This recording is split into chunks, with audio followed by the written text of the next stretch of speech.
Well, good afternoon, everyone, or good, I guess it's still morning, is it? Okay, let me start over. Good morning, everyone. Happy Friday. Lovely to see everybody on this last Friday in January, if you can believe that. We are flying through the beginning of 2023.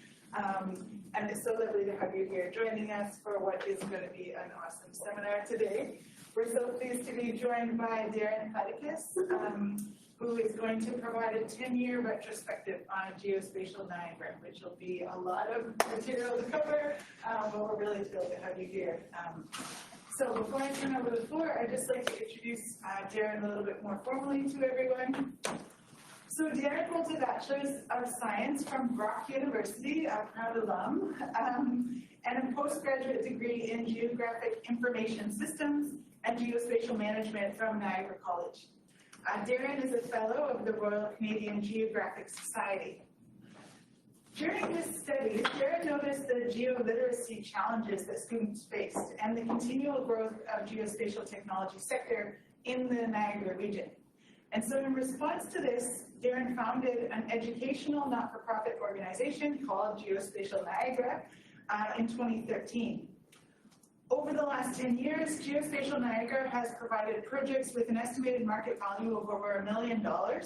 And some of the major projects have included Niagara Peninsula Geopark, TreeOcode, and the Day of Geography. I'm sure we're going to hear more about that, and we're so pleased to welcome and thank you for joining us. Thank you. How is everyone today? Oh, feel free to talk. Great, guys. Thank you all for being here. Is the voice leveled enough? First of all, I want to thank everyone for being here. I especially want to thank Dr. Marilyn Jalino for helping me on this presentation, as well as my colleague Ian Lucas for helping me, and really everybody that I've ever come in contact with about this project. I'm going to try to keep my emotions in check. I tend to get teary-eyed about stuff that I'm really passionate about, so I'll try to keep it a script. This is the agenda for today. I had some internal debate about this presentation. I was talking to Jessica about it. You know, it seemed like a good idea at the time, saying, hey, let's do a 10-year retrospective of Geospatial Niagara. And then it was immediately followed by, what have I done? In 3 different ways. It was sort of like, what have I done? And I went through about 12,000 emails to collect some data. It's by no means perfect, and I definitely want to dig deeper into the emails and the work that we've done over time. So I'm going to jump right into some information after I share thank you for these 2 gentlemen. So these 2 gentlemen were my high school geography teachers, and pretty much everything after this slide is the result of having these 2 geography teachers. Is they made such an impression on me in high school that they made the education of geography fun, and they made it engaging, and they made you see the possibilities that extend out. So from 2013 to 2022, these are just some of the statistics. I'm very proud of that. I've talked with over 3,500 students from kindergarten all the way to postdoc. We sponsored or facilitated 60 projects, or more than 60 projects. 55 sponsored and 45 facilitated, and I make that designation of sponsored as something that I've come up with and I'm working with the students. The other ones are facilitated, whether it's through a second organization. A good example of that would be Friends of Lower Seacourt connecting with me to work on the project with the students at Niagara College. So, bridging that connection. Estimated value of over $1 million, and only 60% of my projects had value associated with them. So it could be substantially more. Number of students on all projects is about 120. There are some students that have been working on projects as part of the class project, so I don't know exactly how many students were part of that. And I'm super proud of this one. I've provided about 35 references for students, university, college, etc. And my success rate is about 80%. And I'm pretty confident about that. Again, it's something I want to look into more, but that's probably the stat that I'm most proud of, is helping those students out on their career paths. And I've developed extensive cross-network development, and there's value in the networking. So everything that is part of this presentation, everybody that I've talked to, I've met and I've established a relationship with on some level. And I can talk to them at any time about, hey, I know this person that's looking for this, and maybe that connection. So all of this is about connections. All of this is about networking. And it's very valuable in terms of if you want to get into consulting or even an NGO or such, developing that network is super important. So in graphical form, my top five project sectors are academia, environment, tourism, agriculture, and the tie between NGOs and sort of the planning realm.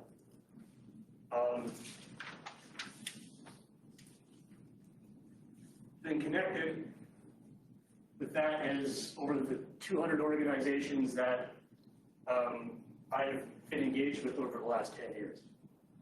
And I'm certain that this number, I think I last counted it a couple nights ago, and I think it's about 230 now, sort of going backwards again in the emails.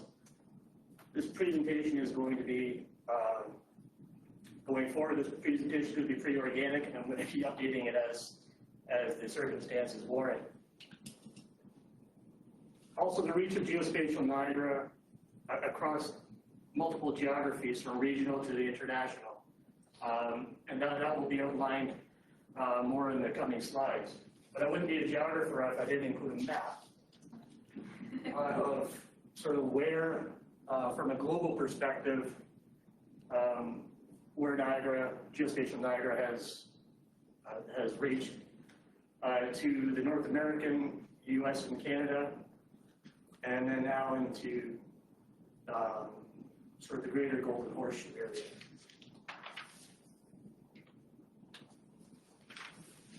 With respect to the education sector, post-secondary, we've engaged with approximately 30 different faculties, departments, and programs at Royal University and 11 at Niagara College.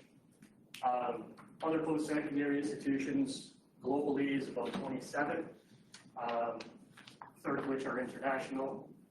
And I'm also the leader of the Niagara chapter of an organization called GeoMatics Canada, where we would hold monthly meetups for geography, geospatial folk, environmental folk, just to sort of connect the network. And oftentimes we would talk about different projects, sort of how you would tackle a problem. So it's kind of like think of it as a support group in a lot of ways to start thinking out loud about problems that we're encountering. By the end of June of 2022, one of our projects, the Niagara Geopark, had 173,000 unique accounts visit our website.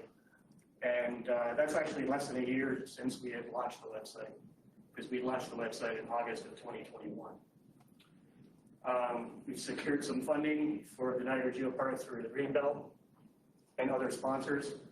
And our Geopark application is currently at the Canadian Commission for UNESCO, awaiting to be sent on to Paris.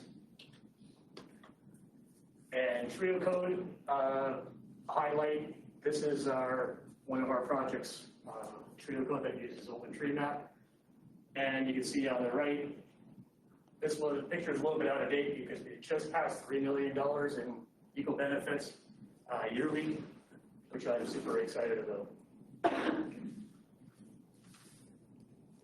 So now I'm going to get to the point about why it started. And there were pretty much three reasons why. When in 2012, when my son was in grade 7, I asked him about what his class was doing for geography awareness. Probably not a fair question because I had just discovered Geography Awareness Week, but because it was an educational component to it, I thought maybe the school board was doing something or the teacher was doing something. And he kind of looked at me quizzically like this, and sort of more like I was having 7 heads on me. And there was no response. He said, no, there was nothing going on. In and around that same time, there was lots of talk within the regional economy and the region in general about a brain drain. Nothing here for students after college or university, they would just leave. So there was a concerted effort for youth retention. And so in my presentation that I did to start Geospatial Niagara, these were some of the quotes that I pulled out from reports of the day about sort of what I wanted to address within the community. So the first slide was more sort of regional quotes. This slide is sort of more national in look, or an outlook. And this is what drove me to really bear down and put together a presentation to engage some of my network, such as it was at the time. And then the day before my presentation, this landed in my lap. And it was like, there is something to this that I'm looking at. And I'm not going to play this now. I've given it to Jessica, so maybe you've watched it already, but you can watch that on your time. And she pointed out that students, for the most part, coming into her program, was struggling with basic geography. They were labeling the Atlantic Ocean as the Mediterranean, or the Mediterranean as the Atlantic Ocean. And this is out east, so like the ocean is like right there. And so she, it wasn't like a pass, it wasn't part of your mark or anything like that, but she just sort of wanted to know, engage what the students were learning. So she talked about a geographic area that was experiencing something. She would hope that the students knew exactly where she was talking about. So I started on January 16th, 2013, I had a roundtable discussion where I invited some professors from Brock University, some from Niagara College, some industry folks that I knew, and basically laid out what it was that I wanted to do.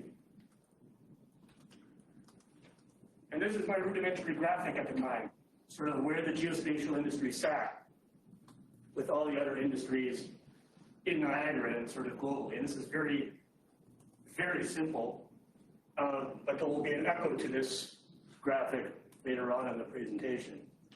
This is the geospatial industry wanting to drive business because we see where geography can fit in business. And so this is sort of where I left it and what I wanted to address within the community. So we had a vision and a mission statement. So a vision in Niagara in which all citizens are engaged citizens through geographic awareness and access to geospatial technologies and information. Seems pretty simple. Open data at the time was starting to become more prevalent. And the tools to use that data in the public's hands, like Google Earth or Google Maps, things like that, it's all coming together so people could actually, if there was investment in the community and that data was available, they could see where that investment was being made rather than not knowing where your tax dollars were going, for example. The mission was simple enough to promoting geo-literacy and community participation through geography.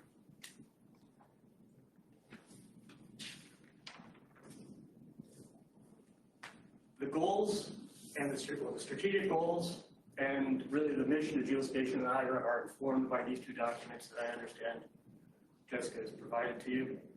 And a little bit of background about the St. John's Declaration. When the Canadian Association of Geographers Conference was being held out east, several post-secondary institutions got together with NGOs and such to hammer out what it was, what we could do to advance geographic education for Canadians. And it was this document that informed the strategic goals of Geospatial Niagara. And when I went out to the community or presented to a school or a classroom, I would always take, and I still do, take a copy of this and give it to the teacher to have on hand. Because it's bilingual. You can French on the one side, English on the other. So our strategic goals, and I'm not going to read them verbatim, but essentially is to connect people, businesses, ideas, thoughts, because the best ideas often come from disparate areas. Somebody has a thought here, geographer, public health come together, and ideas happen.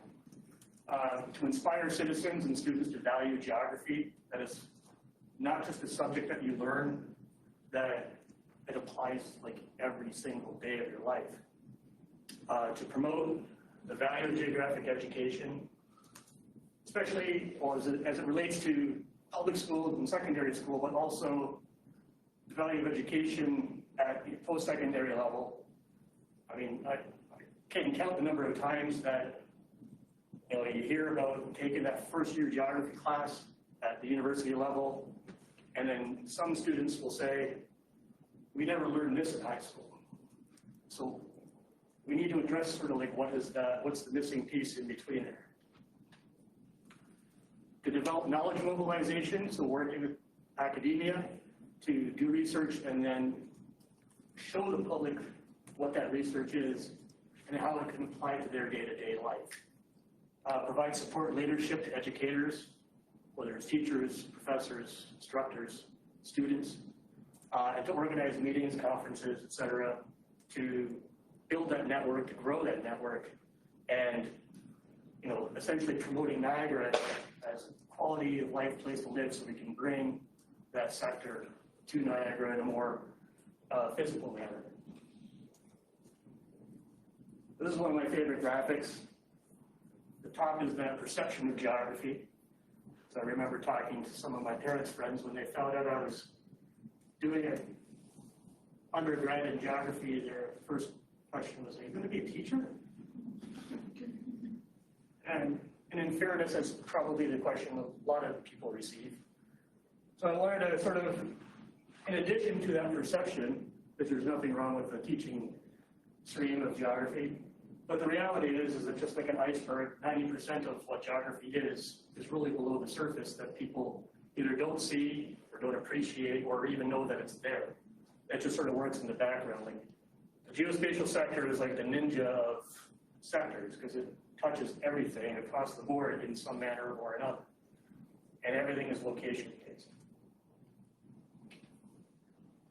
So November 2013, I did my first go-around out into the community at a public school where I was connected with my son's French teacher at the time, went into the classroom, and this was the first presentation.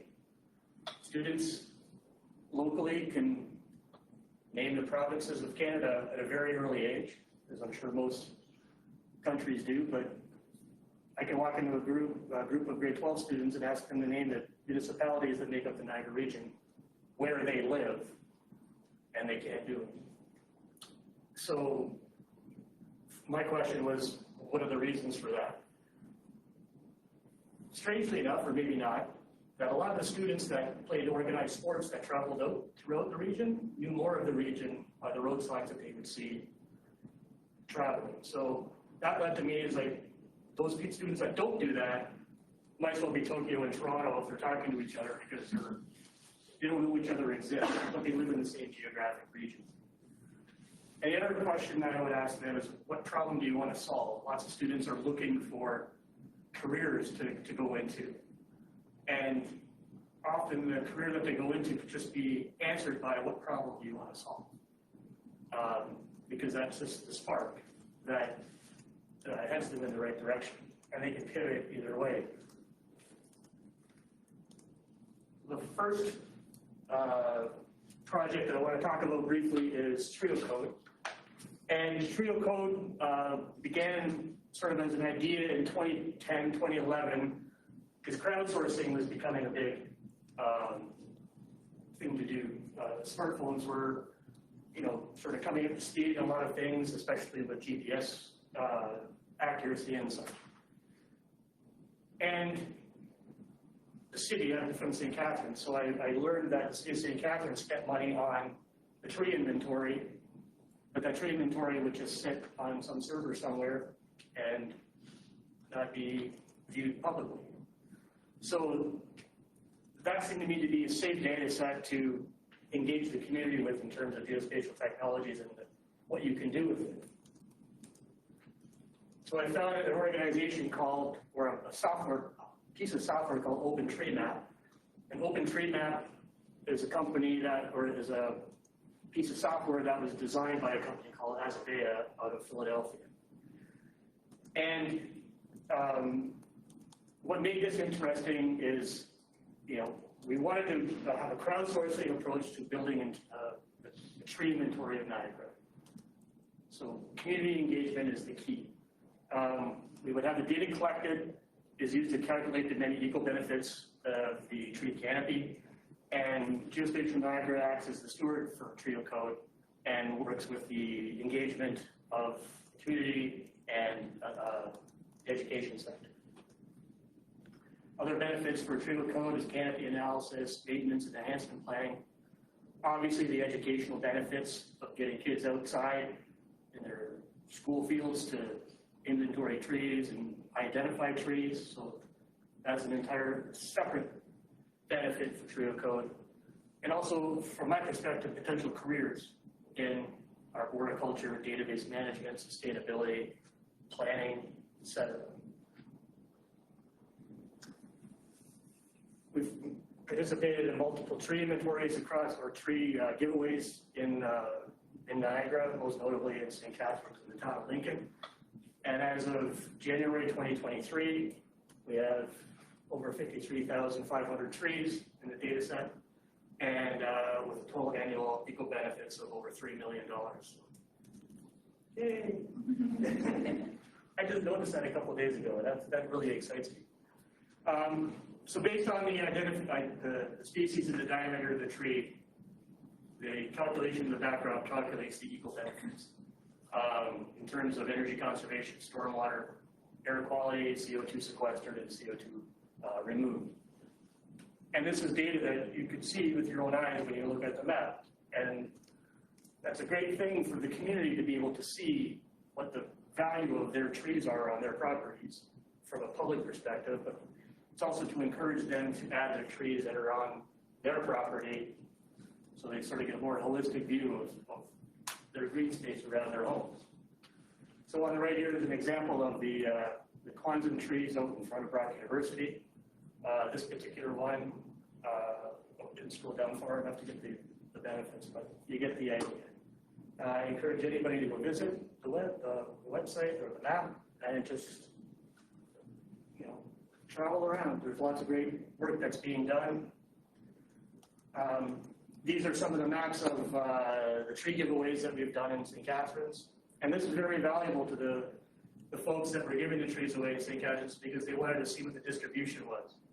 Were all the trees going into specific neighborhoods or other socially or economically advantaged neighborhoods? They wanted to see what the distribution was. For the most part, I think it's pretty even distribution across the municipalities. So pretty happy about that.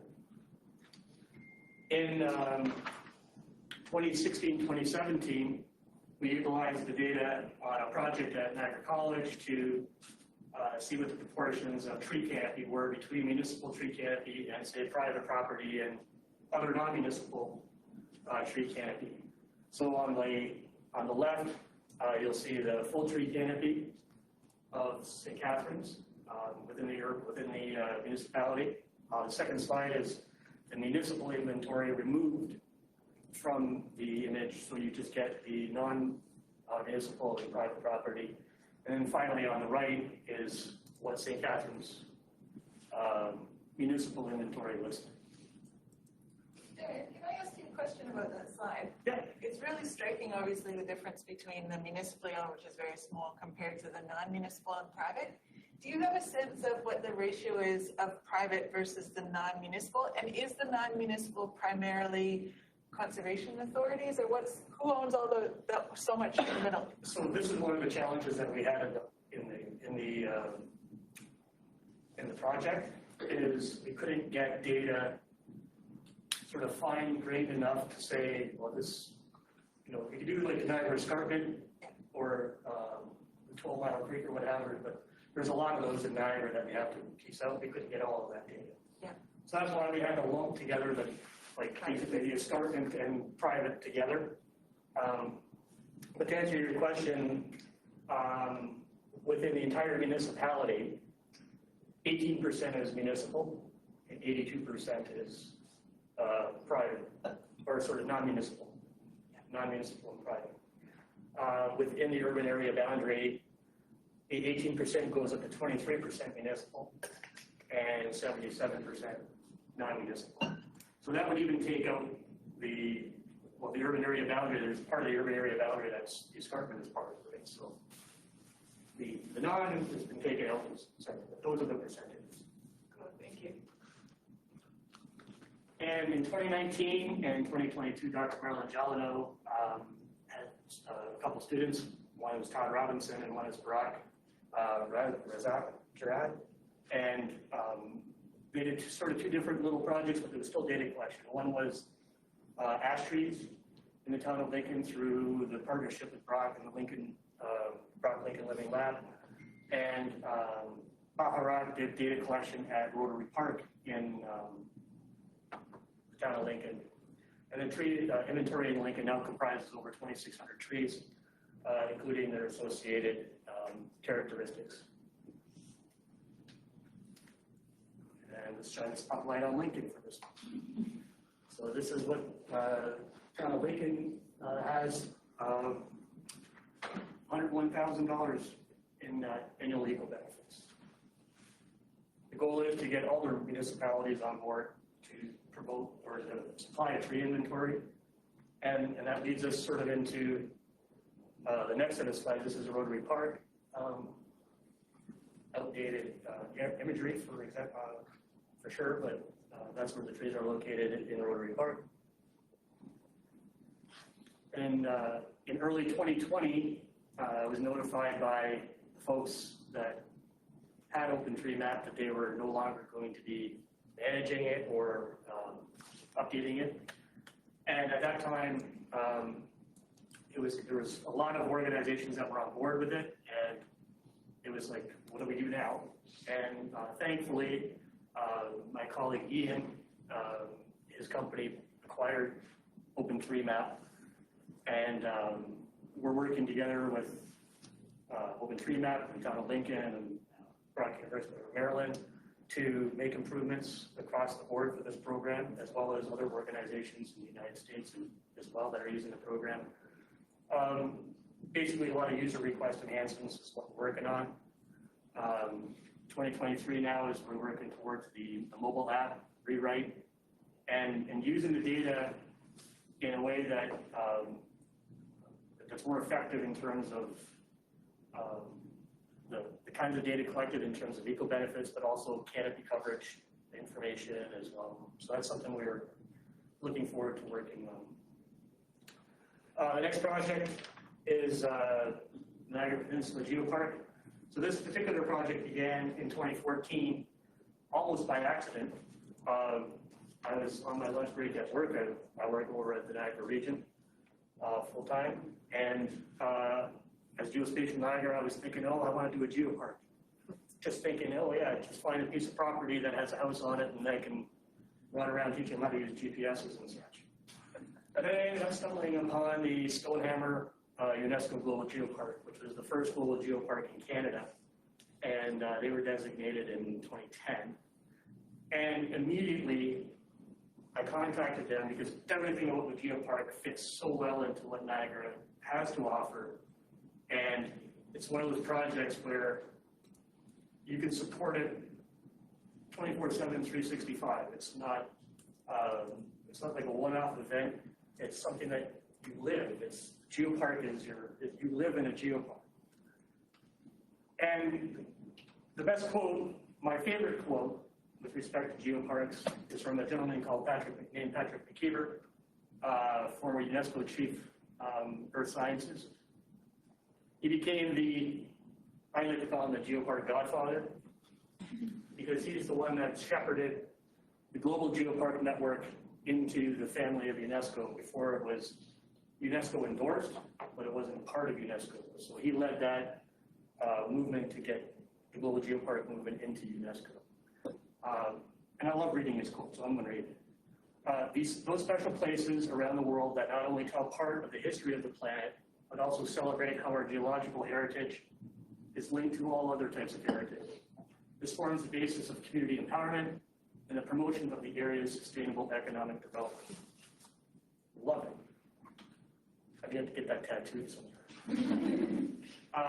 UNESCO Global Geoparks, as I mentioned, it's a global network. There are 177 UNESCO Global Geoparks in 46 countries around the world, and you're part of one network.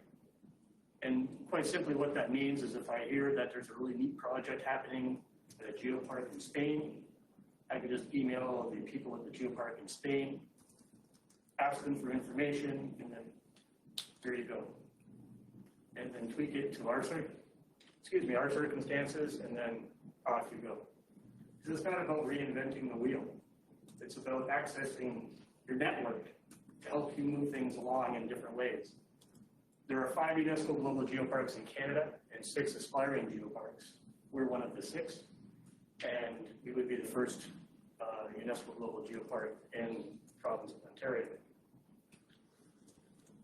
Geoparks focus on education, sustainable responsible tourism, multicultural awareness, and geoconservation and geotourism. Lots and lots and lots of program opportunities within the post-secondary institutions in Niagara, as well as high schools for their volunteer hours or sort of career days, like where can this career take you? I did a presentation not too long ago to some students in Welland talking about geoparks. And afterwards I was talking with the teacher about it and said to him, and I don't know if the student wasn't listening at the time, but I talked about the number of geoparks globally, but this look came across his face. It's like, there's more of these in the world? And you can just see the light bulbs going up. It's like, wow, this is like so neat. So our Niagara Geopark, we have our sustainability statement. So we're working towards sustainable tourism in Niagara, developed in such a manner and such a scale that remains viable indefinitely while safeguarding the Earth's life support systems on which the welfare of the current and future generations depend. And we have 3 key messages. Work hard to better understand our part in nature, respect our collective geological, cultural, indigenous, industrial, agricultural heritage, and help sow and grow sustainable tourism experiences across Niagara. So tying sustainable tourism to itinerary development, working with our partners in the geopark, our business partners to sort of work with them and how they can improve their businesses to be more sustainable, whether it's using less water or composting or those types of things. So it's working with all of these groups, schools, nature clubs, et cetera, to collect this data that addresses the SDG goals that we are working towards within the geopark. And then ultimately, it has to be funded in some manner.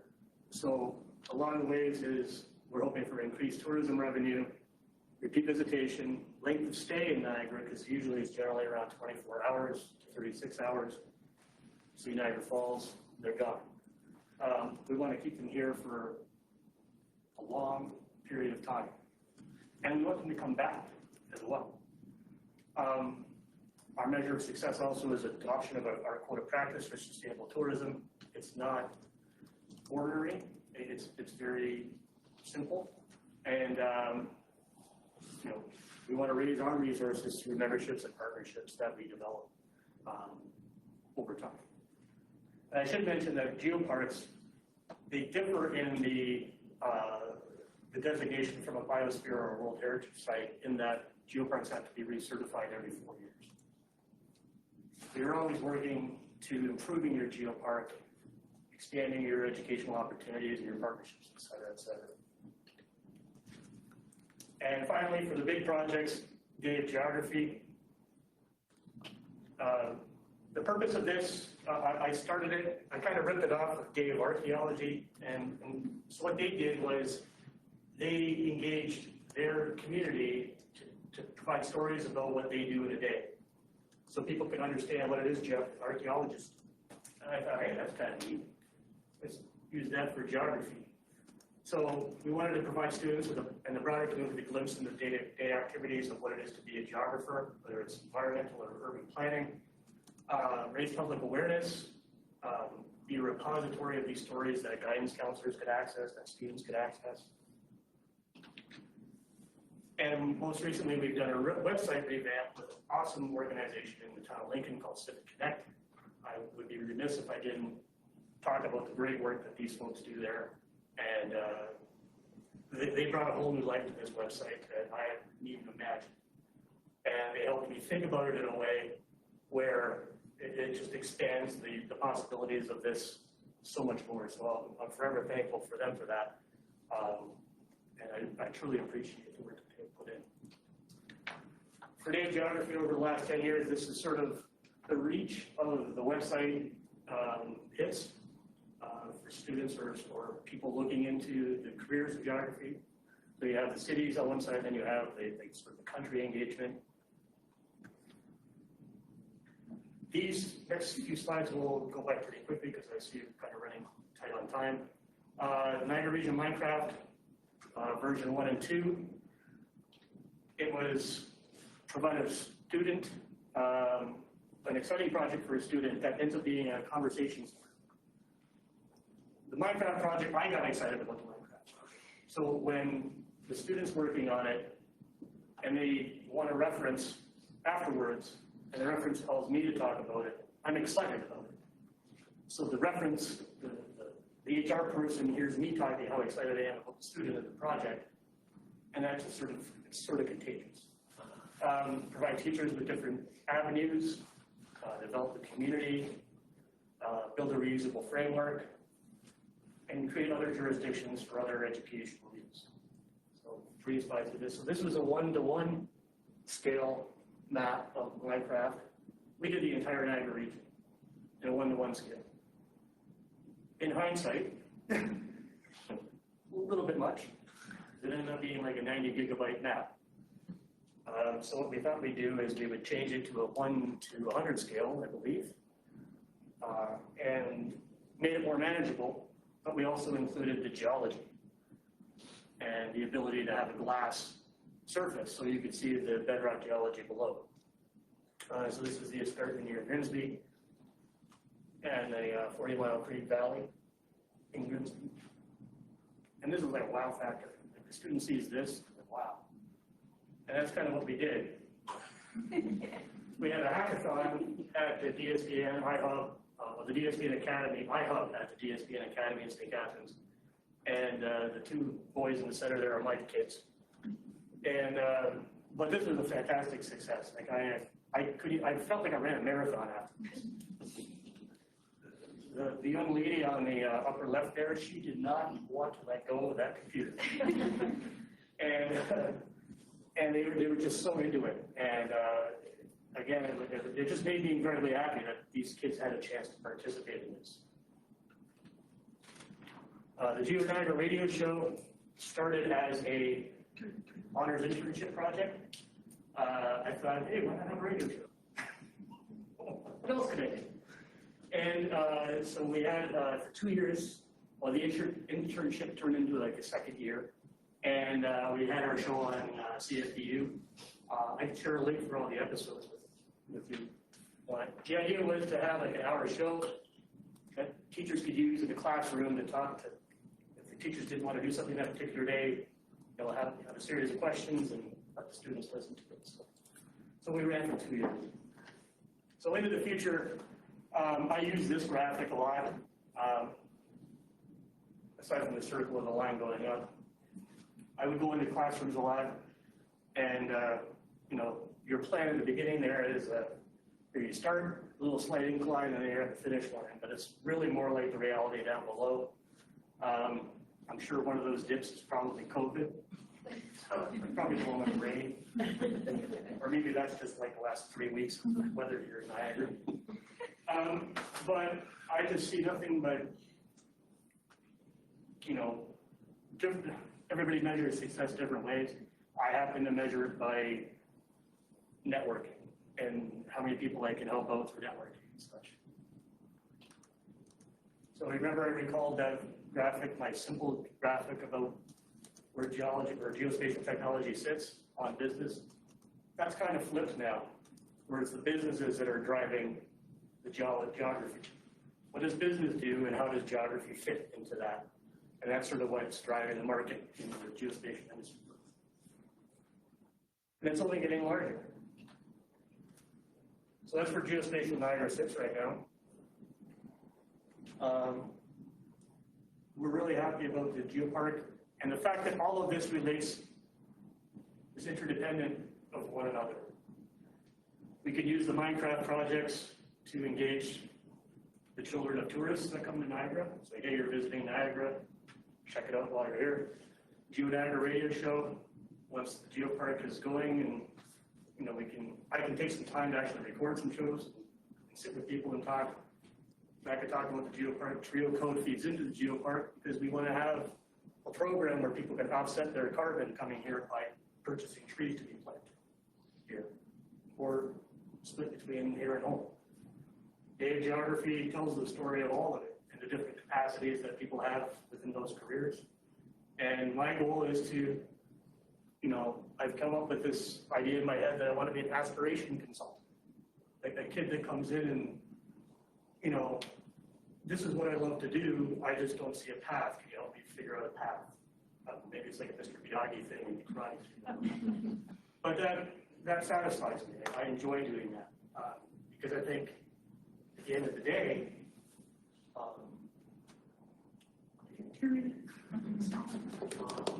that's what my teachers would have wanted created, right? So in the future, I have an idea for a Chippewa Canoe Trail. Tremendously underutilized resource in Niagara in terms of travel and tourism and engagement. The Indigenous story on the Chippewa River would just be incredible. I have also a project on the go with some students here at Brock and Niagara College for Waters Creek Living Laboratory, teaching kids at a young age how to collect water samples on basically a creek system that's suited to their size. They're not going out on like 12-mile creek or anything like that. So it's something that they can participate in. I have a little bit of a generations project that I'm working on. I found some materials at my house that my mom saved for me, so really excited about that. Developing geopark trails, whether it's physical trails or cycling trails, etc. And then I'm really excited about working on some geopark course development or workshop development or program development to educate students in the community about what it is geoparks do and then where they can participate. There's some contacts. I believe I'll assume this will be share off the presentation afterwards. And there's a significant dates timeline, the last few slides, so you can take a look at those on your own. I can release your hand. 11:44.